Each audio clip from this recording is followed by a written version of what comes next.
Meet the Menendez brothers, two brothers who, their parents, not allegedly, they came out and said, yup, we did it. We are parents. But people still want them to be released. Why? Well, because the Menendez brothers had a problem. Their dad was a Diddy. There go Pops right there. His name was Jose, and he was a music executive. Diddy said, I'm a music executive. Let me get to this next part. He was also accused of doing very inappropriate things to young males. Diddy said, y'all stay up. Now, the brothers also say this is happening to them. So one day, their older cousin comes over. Lyle Menendez tells the older cousin what's happening. The older cousin immediately tells the mom. The mom grabs Lyle, brings him upstairs, and that's it. Lyle doesn't come back. So no one did anything. Nobody wants to cross that family line. Now, this part's important.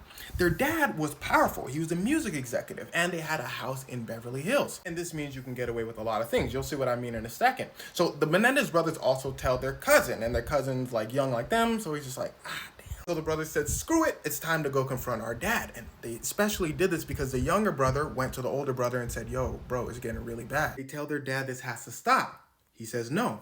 And you better not tell anybody or there's going to be a problem. The brothers say, bet. They go to the store, and say, we finna see. But they didn't do anything. And actually, for several weeks, they just keep having conversations with their dad. It's not going anywhere. One day, they go home and they see that their shed is locked. They took this as a sign that their dad was up to something, so they just ran in and started, gah, gah, gah. They let them things sang. So they sit there and they're just waiting for the police.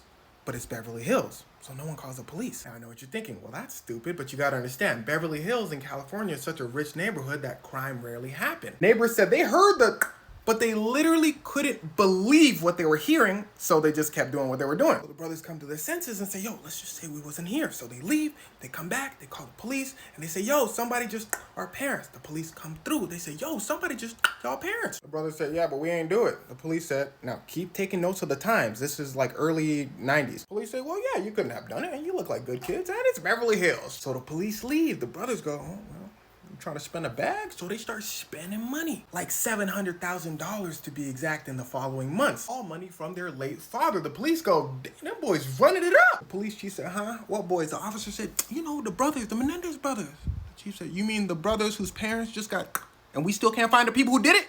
The officer's like, yeah. So they go over to the brothers. They say, hey, y'all do it? They said, nah. All right, we'll be back. And they were frantically trying to put the pieces together until they get a lucky break. Now, listen closely. The younger brother tells his therapist, yo, we did that. His therapist goes, you know, I'm not finna tell anybody because for the most part, doctors can't just go around saying what their patients did.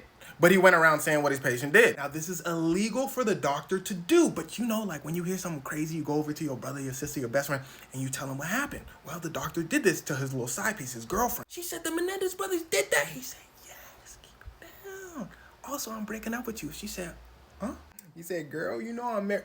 Where'd she go? Oh, she went to the police. She went to snitch him out. The police said, ooh, thanks, mama. Let's go get them boys. And well, they arrest the brothers. They said, yo, now we're gonna ask you again. Did you? They said, yeah, we did it. The police said, oh. But allow us to tell you our tale, and here's where it starts to get wicked. They say, well, the TikToker pretty much covered everything in the first few minutes. Police go, that's tough, but tell it to the judge, literally. So the Menendez brothers tell it to the judge, and the judge goes, ooh, that's tough, but tell it to the jury. The jury goes, it really is, that's ridiculous. The prosecutor goes, oh, snap. They went shopping after, so what if they did it for the money? Everyone's like, no, I'm not buying it. So the prosecutor switches tactics and says, well, they're guys. Can inappropriate stuff like that really happen to them? Now, remember the times. So the jury was split between men and women. The men said, yeah, that cannot happen to a guy. They did it for the money. The women said, yeah, that can definitely happen to a guy. They might have did it because he was a Diddy. So it was a hung jury, meaning they couldn't come to a decision, so they threw the trial away. Now, this is very important to note. All of this was around the time OJ was released. People hated that he was released. This was also around the time the LAPD was found not guilty for what happened to Rodney King. If you don't know what happened, look in the comments. So LA was getting a bad reputation when it came to trials. And well, during the Menendez brothers' first trial we just talked about, the media was heavily painting the story of these guys, their parents, for money. These rich, handsome, bad boys doing all this. Like literally, rich and handsome were a huge factor because it made for a compelling story. And with the headlines, most people believe that they did it. And the thing about courts is a lot of times they don't want to go against what people say.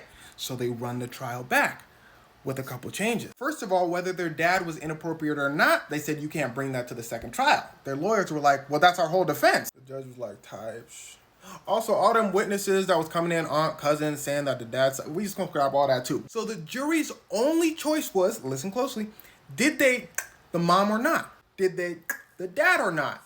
And was there reason out of anger, malice, or were they kind of justified? The jury said, well, they already said they did it, and no, they weren't justified. Life in prison. And well, there it was, but fast forward 30 years and some new evidence pops up. A singer from the Menudo band, the names might be a little confusing, says the Menendez brothers' dad was definitely on that ditty, and he did something bad to him. They also found a letter from their cousin. Remember, they told the cousin earlier, and it's basically alluding to something is happening to them. So people look back in the case and they're like, oh yeah, this is obvious. But remember, times are different now. See, many younger folks don't understand. If you think toxic masculinity is bad now, anything before 2020 would blow your mind. In fact, just in 2015, they made it so the age of consent law doesn't just apply to women. It applies to everyone. So they didn't stand a chance back then. Just like their Beverly Hills neighbors thought shots. No, that can't happen here. I don't believe it.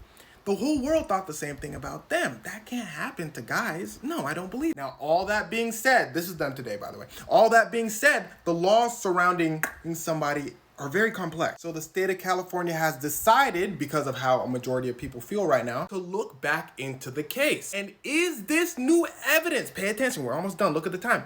Is it enough to change the type of they're in jail for? Now, instead of me getting to all the details about the laws, how about I just put it to you like this? We all know Diddy did terrible things to his ex-girlfriend, Cassie. If you found out one day she blew him down, would you say she's an evil person? Diddy deserved it. Maybe she should have called the police. All these things are taken into account, and they ask a jury. And whatever a jury decides is how many years Cassie would get. Same as the Menendez brothers. The jury would decide, did they serve enough time? Should they stay in jail? Blah, blah, blah. But again, that's if they decide this new evidence was important or not. Would this have changed the outcome of the past case? And the answer is probably. Remember, they had a first trial where evidence was shown about Diddy Dad. But I guess we'll have to wait and see. Now, I know this one was a lot of information, so get yourself a snack. You did good.